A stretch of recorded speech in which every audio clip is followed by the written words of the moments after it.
Bitcoin दुनिया की सबसे पॉपुलर क्रिप्टो करेंसी अब ऑलमोस्ट $50,000 की वैल्यू पर पहुंच गई है। इंडियन करेंसी में अराउंड 36 लाख रुपए। अगर पिछले साल के लॉकडाउन के वक्त से हम कंपेयर करें तो उस वक्त एक बिटकॉइन की वैल्यू 4 लाख से भी कम थी।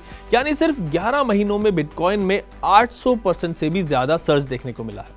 इसे ऐसे समझिए कि अगर पिछले साल बिटकॉइन में किसी ने 1 लाख रुपए इन्वेस्ट किए थे तो अब उनकी वैल्यू बढ़कर 9 लाख हो गई है। और अगर किसी ने करीब 10 लाख रुपए बिटकॉइन में इन्वेस्ट किए थे, 10 लाख रुपए के बिटकॉइन खरीदे थे, तो वो ऑलमोस्ट 1 करोड़ रुपए के हो गए। लेकिन यार बिटकॉइन में ये इतना सर्ज, इतना बुलिश मोमेंटम आखिर आया कैसे? बिटकॉइन ने ऐसी कौन सी फ्लाइट पकड़ ली कि सीधा जमीन से आसमान की तरफ पहुंच गया? इस वीडियो में मैं आपको यही बताने वाला हूं कि आखिर बिटकॉइन पिछले एक साल में 4 लाख से 36 लाख पर क्यों और कैसे पहुंचा, और ये और आगे कितना बढ़ सकता है, इस पर भी बात करेंगे। बिटकॉइन की वैल्यू में आए इस सर्ज में एक इंपॉर्टेंट पार्ट प्ले किया है बिटकॉइन हाल्विंग ने। बिटकॉइन हाल्विंग क्या होती है, इसे समझने के लिए आपको जानना होगा बिटकॉइन जनरेट कैसे होते हैं, यानी कि सिस्टम में आते कैसे हैं।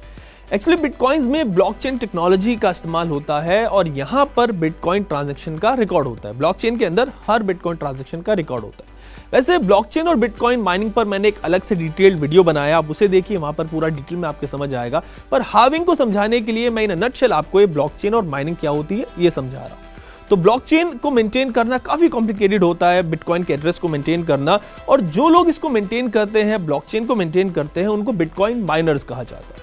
ये लोग कॉम्प्लिकेटेड मैथ प्रॉब्लम सॉल्व करते हैं और इसके बदले इनको कुछ रिवॉर्ड में बिटकॉइंस मिलते हैं।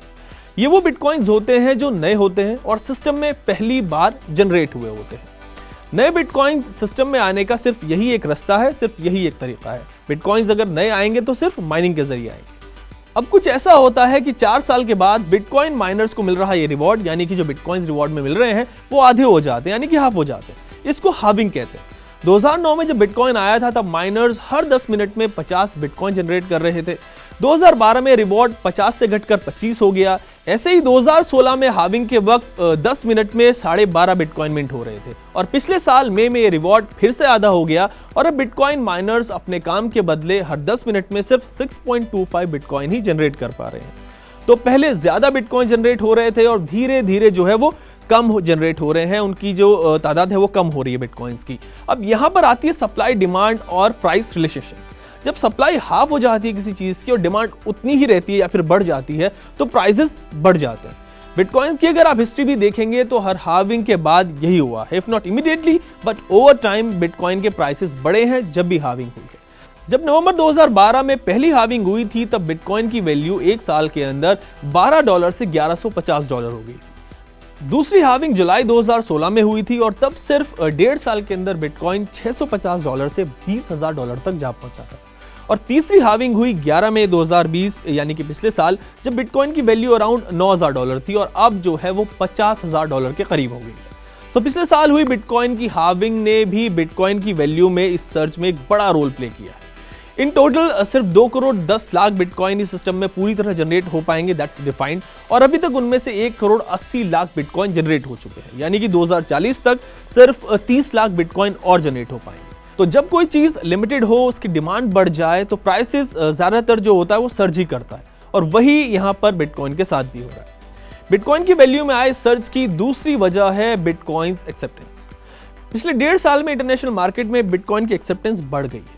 फॉर एग्जाम्पल, जुलाई 2020 में यूएस की एक बैंकिंग रेगुलेटरी बॉडी ने कहा था कि यूएस में नेशनल बैंक्स और दूसरी सेविंग एसोसिएशंस क्रिप्टो करेंसी को कस्टडी सर्विस प्रोवाइड कर सकती हैं, यानी लोग बिटकॉइंस बैंक में रख सकते हैं और उस पर एडिशनल इनकम भी पा सकते हैं। ऐसे ही अक्टूबर 2020 में पेमेंट फर्म पेपल ने कहा था कि अब उसके यूजर्स अपने डिजिटल वॉलेट में बिटकॉइंस भी रख सकते हैं और उनके थ्रू उसके नेटवर्क पर शॉपिंग भी कर सकते हैं, यानी कि आप पेपल पर जाकर शॉपिंग कर सकते हैं बिटकॉइन के थ्रू।